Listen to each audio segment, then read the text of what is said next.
Just getting everything set up, everyone. Thank you for your patience. It's good to see you all.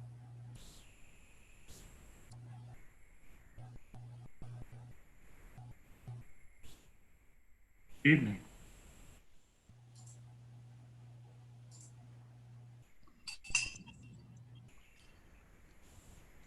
Sí, quiero ver si se escucha.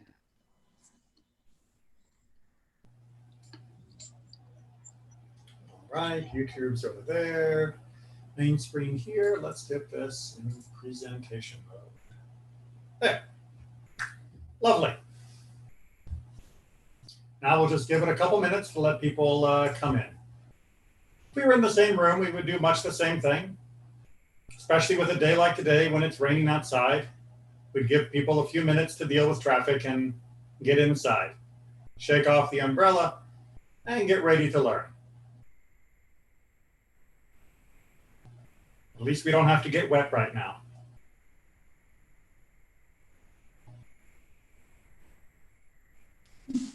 It rains soon over here. Yep. It's the joy of Florida in the summer is the rain. Something I never realized before moving here. And I always, now I always feel really bad for the families back in better times that would come to Florida for a summer vacation with their kids and go to all the Disney parks and, their once in a lifetime vacation and spend half of every day hiding from the rain and thunder.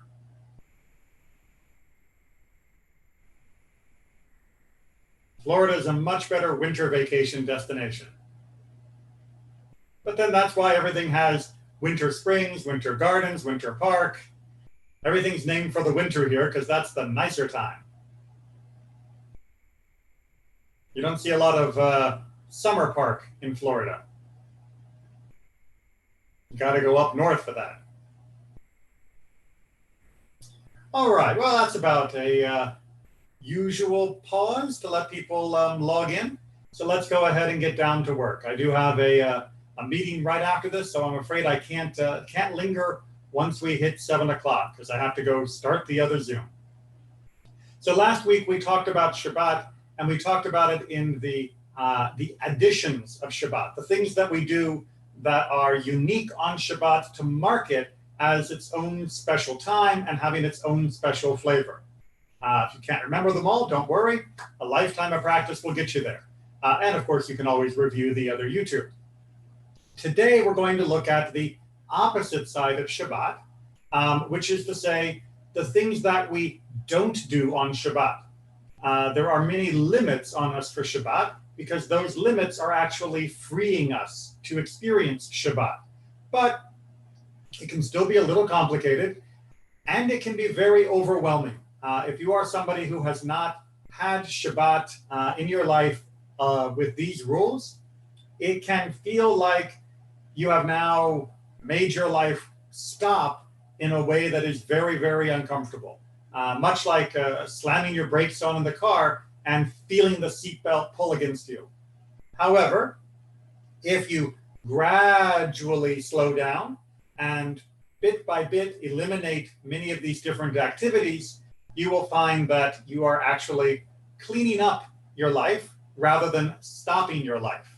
And that it lets you experience Shabbat in an amazing way. We'll talk more about that as we go through the different limitations. But first, why do we have limits at all? That is to say, where does the Torah tell us about this? Well, again, we go back to Exodus, this time Exodus 31. Surely you shall keep my Shabbats, for it is a sign between me and you throughout your generations, that you may know that I am the Lord who sanctifies you. You shall keep Shabbat, shamor, the idea of protecting Shabbat, therefore, for it is holy for you. Anyone that desecrates it shall surely be put to death, for whoever does any work, the word is melacha on it, that soul shall be cut off from among his people. The death penalty for Shabbat, I should point out, was only done when the person was witnessed and they not only were warned, acknowledged the warning, but were doing it deliberately as an affront to God, not just because they wanted to have a cigarette.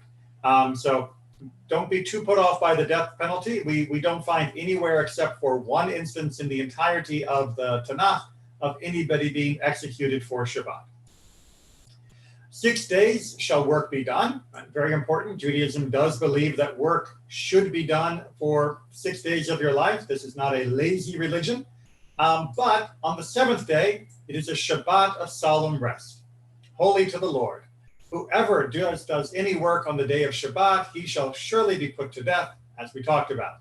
Thus, the children of Israel shall keep Shabbat, to observe Shabbat throughout their generations, for an eternal covenant. It is a sign between me and the children of Israel forever. For in 6 days the Lord made heaven and earth, and on the seventh day he ceased from work and rested.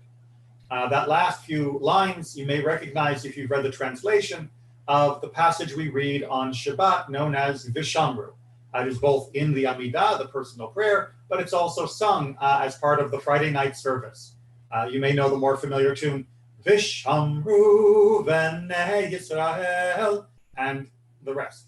And this passage has become such a powerful statement of the unique bond that exists between us and God that is symbolized through Shabbat, that this is not just a secondary consideration, but that making Shabbat special by having this experience of ceasing our work, limiting our actions, and imitating God through our act of rest is a very, very powerful experience for us.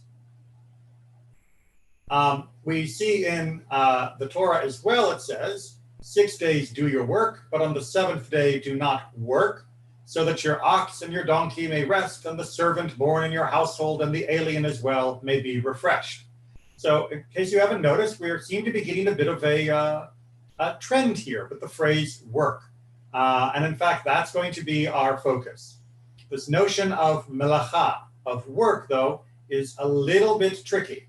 What I mean is, many people are of the opinion that you can read the Torah, you can read the Bible, and whatever you think the word means, usually even in translation, that must be what it actually means. That's not the way the Torah works. Right? If the Torah says melacha, if the Torah says work, that does not mean you get to define work. That means the Torah has in mind a concept of work, and it is up to you to understand what that is. Now, thankfully, you do not need to go doing the backbreaking labor to figure this out yourself. Instead, you are blessed by having a few thousand years of our tradition and passed on lineage of understanding so that we can figure this out. Right? But in order to understand why work itself is being prohibited, we have to see what the opposite would mean. This is from Ibn Ezra, from the great commentator, this time on Deuteronomy 14. Behold, the Lord took you out of slavery and commanded you to rest, so that you would remember that you were a slave.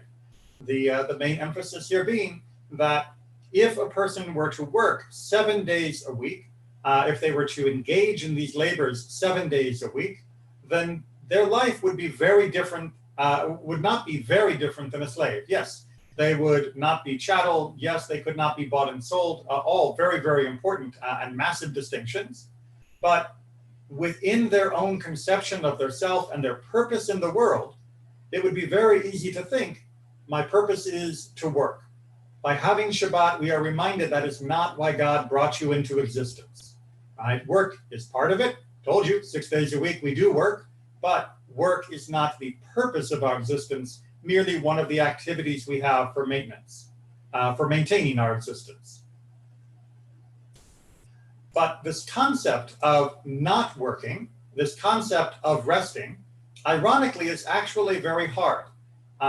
We all like to be in control of our life. We all like to be in control of our own destiny. And so when we aren't working and we're not in control, it can make us feel apprehensive. Indeed, we see this exact thing happen in the book of Exodus, shortly after we've left Egypt, when God gives us the manna, the free bread that comes from heaven, bread being a euphemism for food, and people have a difficult time with this. And the Lord said to Moses, I will rain down bread for you from the sky, and the people shall go out and gather each day that day's portion, that I may thus test them, to see whether they will follow my instructions or not. But on the sixth day, when they apportion what they have brought in, it shall prove to be double the amount they gather each day. Why is that? Because on the seventh day, on Shabbat, they weren't going to get any. So that means you have to be willing to trust that day one, I get food. Day two, I get food. But the food from day one will not last to day two, which means I have to actually trust that tomorrow there will be enough because I have nothing saved. And then on day six, I get double. And again, I have to trust that that will be enough to last me for the next day, day seven, because no new food is coming. And that sense of trust that there is a portion of my life that I can stop working and God will still provide enough. I will still be able to go on. I will still have everything I need and indeed most of everything that I want, or at least should want. That feeling of trust, which allows us to put down our work, is a very powerful lesson the Torah is trying to give. So what are then the specifics of this avodah, this melacha, this work that we do not do? Well, in the Torah itself, we don't get a definitive list. The Torah does not break into a parentheses and try and say, this is how you define work. Instead, there are a few examples, and as we'll see as well, of the way the verses are constructed, that give us hints. The only specific examples we get are these. Do not gather the manna, like we just talked about. Do not cook. Don't make fire. Don't gather firewood. And don't plow or harvest in the field. Okay, pretty straightforward. We also hear from the book of Jeremiah that we're not supposed to carry from one domain to another. If you want to know more about that, you can review my Mishnah class on Eruvin. And we also see in Nehemiah that we don't shred on wine presses or load wares. So those are a few examples of some of the types of melacha, of labor we don't do. But it is not very clear yet what also might be included. Which is why you may be surprised to know that there are officially 39 categories of labor in Jewish thinking of Shabbat. 39 different types of melacha, of labor, that we are not allowed to do. And don't worry, I'm going to take you through them once I try and explain to you how we derive them. Moses said to the whole Israelite community and said to them, gathered the whole community and said to them, these are the things that the Lord has commanded you to do. On 6 days work may be done, but on the seventh day you shall have a Shabbat of complete rest, holy to the Lord. Whoever does any work on it shall be put to death. You shall kindle no fire throughout your settlements on the day of Shabbat. Moses said further to the whole community of Israelites, this is what the Lord has commanded. Take from among you gifts to the Lord. Everyone whose heart so moves him shall bring them. Gifts for the Lord, gold, silver, and copper. And let all among you who are skilled come and make all that the Lord has commanded, the tabernacle, its tent, and more. Did you notice we just answered our question of how we define what the 39 categories are? Yeah, it's not obvious at first read. What's happening here is the rabbis notice that the repetition of the commandment to observe Shabbat comes right as we are also being given the commandments to build the Mishkan, to make the tabernacle. And they say, God tells us not to work, then God tells us about work. Well, perhaps the work we're not supposed to do is the same type of work that we are going to do for building the tabernacle. Maybe we can use the tabernacle's construction as the lens to reveal what the work is that is prohibited on Shabbat. Everyone following that logic? Because if you blink, you miss it, and then boom, it's gone. All right, so just to make sure that we understand this very, very explicitly, we'll notice that in the Hebrew, because sometimes things only come through clearly in the Hebrew, that the specific word we're talking about gets repeated in all of these cases. For example, on the seventh day, God finished the work that he had been doing. He ceased on the seventh day from all the work that he had done. But what's happening here is, right, we're talking about melachto, right? Mikol melachto. This is his melacha, his labor. So we are using the specific word that was used as a technical word for the prohibited activities on Shabbat when talking about creation. Plus, But them, Bezalel and Aholiab, and all the skilled persons whom the Lord has endowed with skill and ability, perform expertly all the work connected with the service of the sanctuary and carry out all that the Lord has commanded. And again, what is the word that is being used for the special work that they are doing? Melechet, right? Which is the same root word as melacha. So this melacha is the building of the tabernacle. This melacha is the building of the world. And the melacha of Shabbat, therefore, is allowing us to learn from both these categories what we don't do.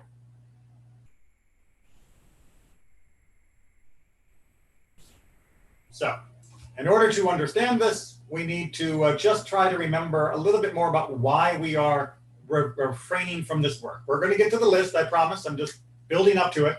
But before I show you all the things you can't do, I want to just remind you of what you gain by not doing them. Right? So first, of course, we see in Leviticus, guard my Shabbats and revered my sanctuary. I am the Lord. Right? Shabbat is a representation, a reflection of the building of the Mishkan, of the tabernacle, the sanctuary. That was a physical presence of God. But Shabbat, of course, is not a physical space. It is a space in time. And so by allowing Shabbat to reflect the cessation of construction that we would have done for the tabernacle, we are, in a sense, rebuilding the tabernacle in a time space, in a temporal area, rather than a physical space. I know that may be a little esoteric, a little mystical, but basically what we are saying is that just as we build something in space, so too we can build something in time. Except within time, the way that we build Shabbat is by not building in the physical world, by stopping our physical melacha, our physical work. So what is it then? Well, let's talk about the tabernacle. What do we have in it? Well, we have a lot of things that are made from plants. We have dyes that are used for all the brilliant colors that come from plants. And we also have what's known as the bread, the lechem panim, that was used in the tabernacle. Therefore, the different labors associated with farming are prohibited on Shabbat. Sowing, plowing, reaping, binding sheaves, threshing, winnowing, sorting, grinding, sifting, kneading, and baking. And yes, that means you're not baking your challah on Shabbat. You make it the day before, meaning Friday afternoon or even Thursday. I'm going to put up some pictures of all these activities a little bit later. Many of these are not quite as commonly done nowadays for the average person. But if you are a person who enjoys gardening, then that's a good activity to move to Sunday rather than have it on Saturday. That's one of the places where this happens most obviously. And of course, again, with regards to cooking, you would want to not do any of that on Shabbat. The other thing the tabernacle was made up of was a lot of cloth. I mean, a lot of cloth. It was a tent after all. Therefore, the ways that we take and make cloth, in this particular case, wool, all of those steps are prohibited. Shearing, cutting the hair off the sheep, bleaching, beating, dyeing, spinning, stretching the warp on the loom, making two loops, weaving two threads, separating two threads. And these are all different stages of setting up the loom. Tying a knot, untying a knot. That's talking about permanent knots, not like shoelace slip knots. Sewing two stitches, or tearing in order to sew two stitches. These are all activities we don't do on Shabbat. Now, again, I imagine most of you are not in the habit of shearing sheep, but perhaps you have a pet. Shabbat's not the day when you're giving them their haircut. Shabbat's also not the day when you're doing laundry. You let the washing machine rest and you get to rest too. And of course, Shabbat's not a day for fixing the holes in your socks. The other thing that was involved was to create the cover of the Mishkan, which was made out of a leather. As well as I should point out that these activities were not only for making the leather coverings, but also would be used for making a book. For example, a Torah scroll made on animal skin. So therefore, the treating of those hides is prohibited.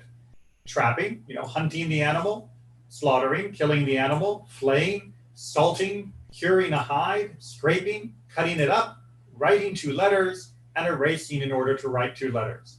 Now again, most of those we probably don't do too much nowadays, but certainly the last one, writing, we are a very literate society, and many people can't go more than 5 feet without holding on to a pen or pencil, or at least keeping one in their shirt pocket or their purse. Shabbat, let the pen rest, let the pencil rest. We don't need to be writing on Shabbat. If it's important, you'll get to it on the next day. And then finally, there were a collection of different activities used to actually put the whole Mishkan together.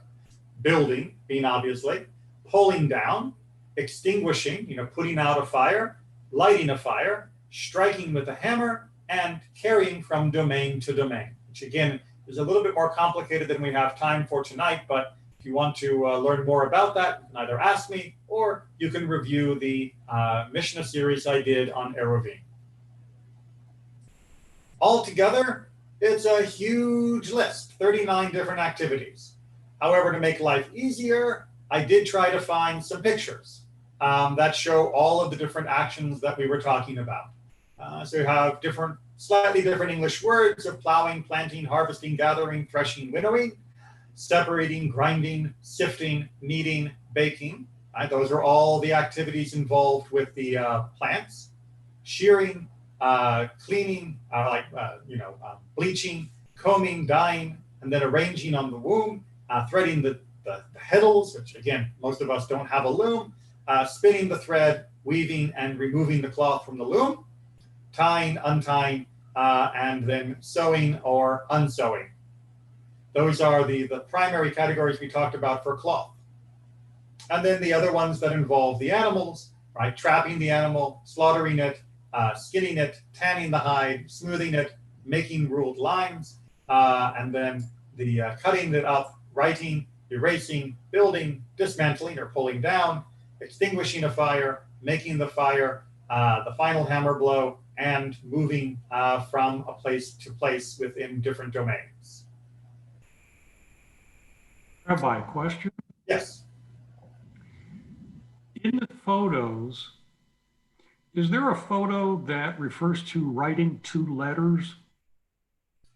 So the phrase, the pictures here that are talking about writing or erasing, that's shorthand for say just writing or erasing, but technically they are both talking about 2 letters, as that was the way that it was handled. And there's a very important principle in Jewish law that even if the Torah only holds us responsible for writing 2 letters, we don't even write 1 letter. That we resist doing even 1 letter in such a case. Does that help? Okay. All right. Now, in addition to all of those limitations, there is also an open invitation to limit our behavior in order to preserve what is usually referred to as the spirit of Shabbat. Right? Shabbat is supposed to have a special feeling, which we talked about much more last week. So that means there are certain activities which maybe don't fall into the 39 categories we just listed, but that you might still want to avoid in order to make Shabbat the special place it is supposed to be. Right? As Abraham Joshua Heschel, one of the greats of the conservative movement, wrote in his amazing book, very short as well, good read, called the Sabbath. In the tempestuous ocean of time and toil, there are islands of stillness where man may enter a harbor and reclaim his dignity.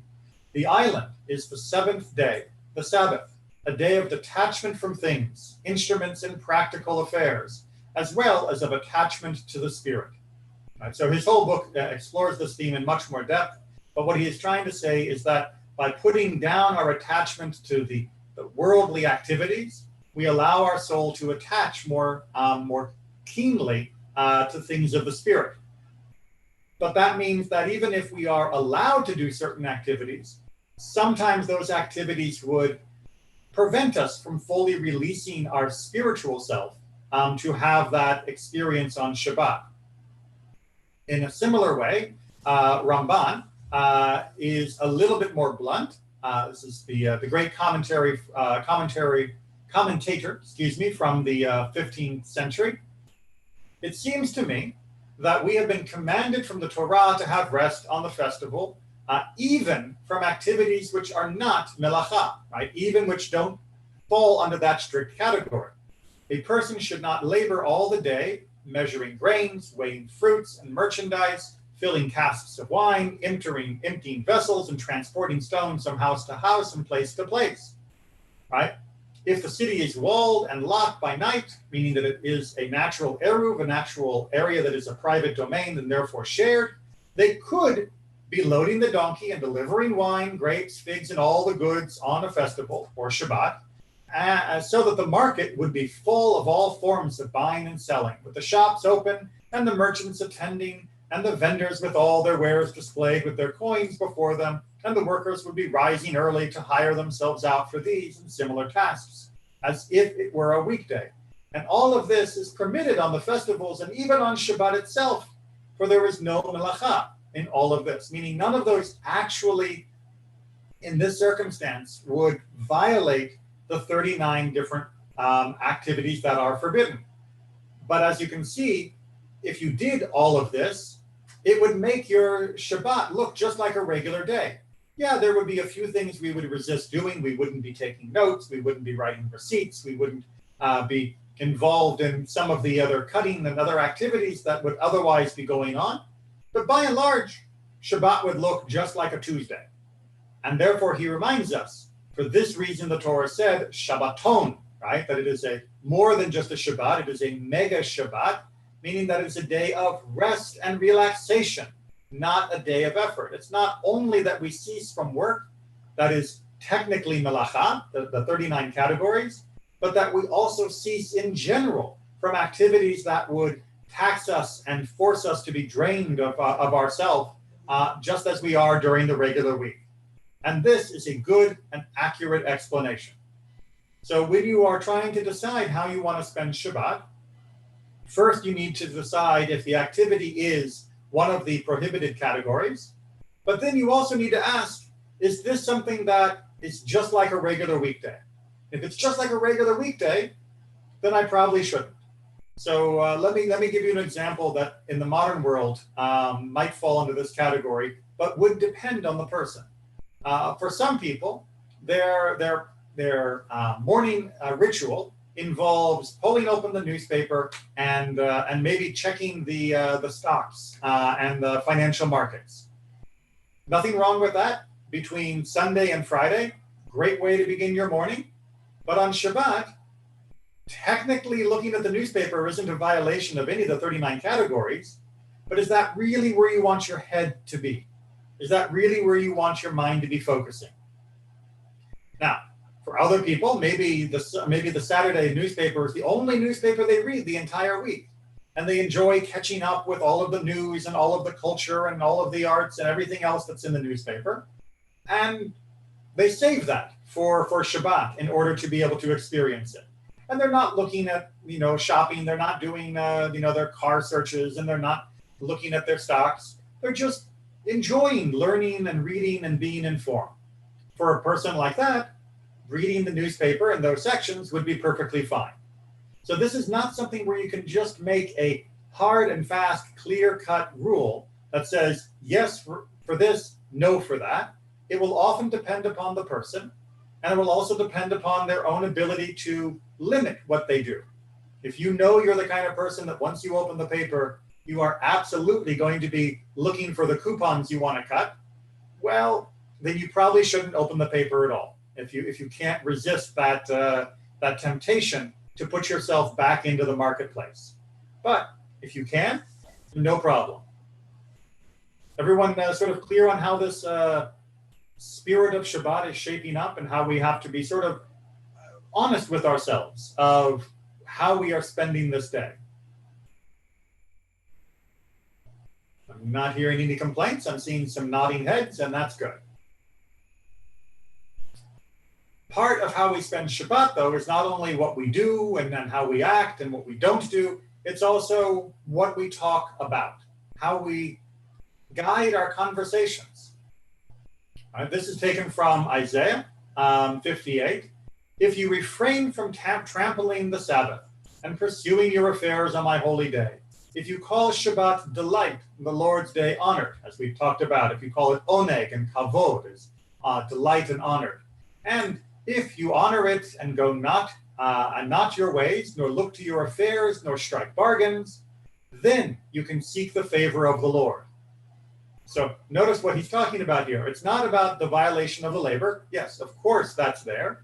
But if you are making deals with someone on Shabbat, technically you haven't broken the 39 categories of work, but it means you're haggling. You're talking about commerce. Oh yeah, after Shabbat's over, I'll sell you this, and you give me that, and we'll make an arrangement, and we're gonna do this, and you're talking about things that you couldn't do on Shabbat, but just you're talking about them is still moving your head out of that special space that Shabbat provides. You're moving yourself out of that beautiful free space to be yourself and back into the workspace where you are constantly in struggle and turmoil to try and shape your material physical life. Again, nothing wrong with being in that struggle and pushing to make your life a better life in the physical realm during the other 6 days of the week. But take a day off. Give yourself a break from that experience and do so even in your conversation. A major topic that comes up in the modern world is something that is not discussed explicitly in the ancient, is electricity. Right? Where does electricity work into all of this discussion? In the ancient world, one of the most common activities would be in a daily life would be making fire. You would use it to cook. You would use it for making light. You would use it for heat. Now, especially here in Florida, most of those activities are done by electricity. Does that mean electricity has the same status as fire? And therefore, would electricity be prohibited? Well, this is a topic of great disagreement between the conservative movement and the Orthodox movement. The Orthodox movement believe that electricity in all of its forms and for all of its purposes is prohibited. The conservative movement says not so fast. It is not, you can't just say prohibited. And so let me explain to you how that argument works. So we already saw that making a fire was something that was not allowed on Shabbat. So the question is, does electricity, that sending of a current through a wire, does that count as fire? Well, in the early days of the electric revolution, the early rabbis, unfortunately, were given a mistaken description of electricity. It was back in the days of gas lights, and when they asked their students, well, where does this light come from, pointing to the electric light, they said, well, you know how the gas light has a long tube, and the gas comes through the tube and then comes out in your house, and you light the light and you make the fire, and that's how you get light. Well, electricity is kind of the same way.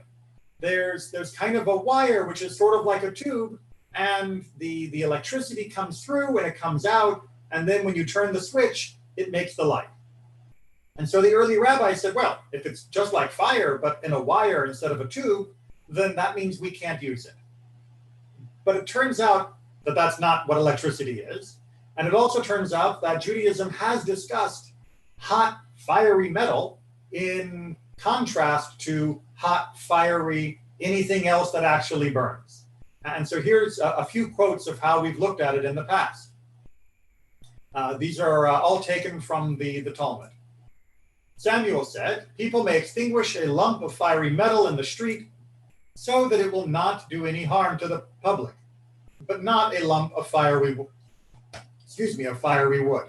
Now, that doesn't mean that you just ignored it. You would still stay, but you wouldn't put it out unless it was actually causing a threat to life. But you would stay and make sure no one could be hurt by it. But a piece of hot metal for example, a large piece that had flown out of the forge of a blacksmith, a non-Jewish blacksmith, that does not have the same status as a piece of hot and burning wood. We see also in the Talmud, a lump of fiery wood is forbidden because when it is extinguished, it makes charcoal. You're actually creating something. When you put out the fire, you're making charcoal. Whereas a lump of fiery metal does not, right? You put out a piece of hot metal, meaning you douse it with water and stop it from being hot, and you just have a piece of metal. And you haven't actually turned it into something new. All you've done is change its temperature degree. Also, when it comes to cooking, which we know is not allowed, the rabbis argue over the cooking of Pesach offering on coals. It is eventually established that wood coals do count as fire, but lumps of fiery metal are not classified as fire. So even when it comes to cooking, cooking with hot metal doesn't count as the cooking needed for the Passover offering. Now, don't get excited. That doesn't mean you can cook on Shabbat with electricity nowadays. It just means that you couldn't cook your Passover sacrifice with electricity back then. But that also means that electricity and fire, wood fire, candle fire, oil fire, are different categories of things. And therefore, you can't say, don't use electricity because it's fire. Because hot metal, the essence of how electricity is shared in the modern world, and nowadays, of course, we're getting into full wireless type of transmission where there isn't even a hot piece of metal, is very, very different in a Jewish legal definition than a piece of hot wood or oil or anything else that actually burns. All right, this may be more than you ever wanted to know, but I just want you to understand why it is that you see me whenever you're in synagogue putting the lights on or off at services, because I am allowed to do that, no problem. However, there are people who still are not satisfied, and instead they like to say that some of the other categories of work may be applied, right? Molid, the idea that the closed circuit is creating something new, but the circuit is not new, nor does it permanently transform the device. In Jewish law, something that merely moves from one form to another, for example, like your salad tongs, by opening or closing them, you're not making anything new. All you're doing is changing their position. So too with electricity, by putting a switch on and off, you're not actually making anything new, you're just moving it from one position to the other. Boneh, the idea of building, right? The circuit is no different than a door or a window. It is not the wall itself. When you close the circuit, you're not building anything in the way you would be if you were stacking bricks. Just like if you open a window or close a window, you are not building the window. All you're doing is moving it in the way that it was designed to be moved from one position to another. And similarly, patish, right, the closed circuit, the final blow, right, that it finishes the device, no, because this is not what permanently renders the device done or usable, which is the technical definition of that category of work. Right? Turning on my light switch does not finish its construction in that final moment. It was already built before I even touched the switch. And by me touching the switch, it doesn't move it to its new usable form. Installing a light, that would not. Yes. What about the microwave? Can we use that? Okay, so let's talk about what that actually means. Right? Any action which is prohibited in and of itself is also prohibited when done with electricity. So what that means is, if you have your raw piece of meat and you want to cook it on Shabbat, and you put it in a microwave, or you put it in an electric oven, or you put it on a pan on top of this electric stove, you are not allowed to cook it, right? Because cooking is a prohibition by itself. It doesn't matter whether it's being done with electricity or being done with wood. Cooking something from a raw, unusable position to become usable is not allowed regardless of the technique that you're using to cook it. The one place where a microwave could be useful is if you have something that is already pre-cooked and you want to warm it up again. the same way that you can put something on a warm, hot plate, like those things they have, like electric buffet plates that keep things warm, you could use a microwave if it was a solid food, it wasn't a liquid or a soup, and you were just reheating, but not actually cooking from the beginning. So too, electric scissors. Well, regular scissors are not allowed. I don't trim my hair on Shabbat with metal scissors. I'm not going to trim it with electric scissors. I don't write with a pen. I don't get to write with a typewriter, even if it's electric. I don't cut with my handsaw on Shabbat. I'm not going to cut with my electric saw on Shabbat. I wouldn't sew with my hand, thread and needle on Shabbat. I'm not going to break out the sewing machine on Shabbat either. So the main place where electricity makes a big difference, and this understanding of electricity makes a big difference, is with regards to light.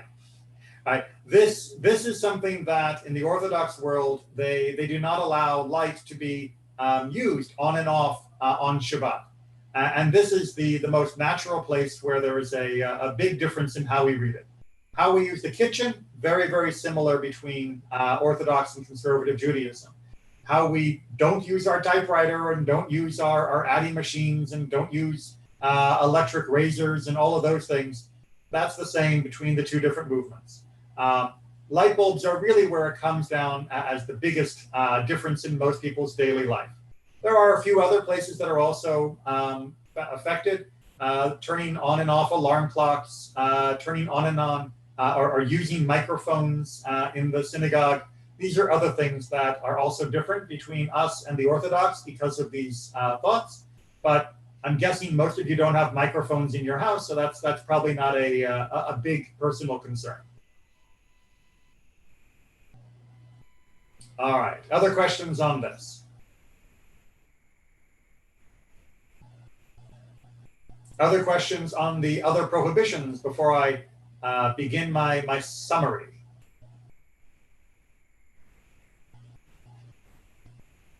Okay, so I'm just going to scroll back up because I want to do this with a bit of a visual aid.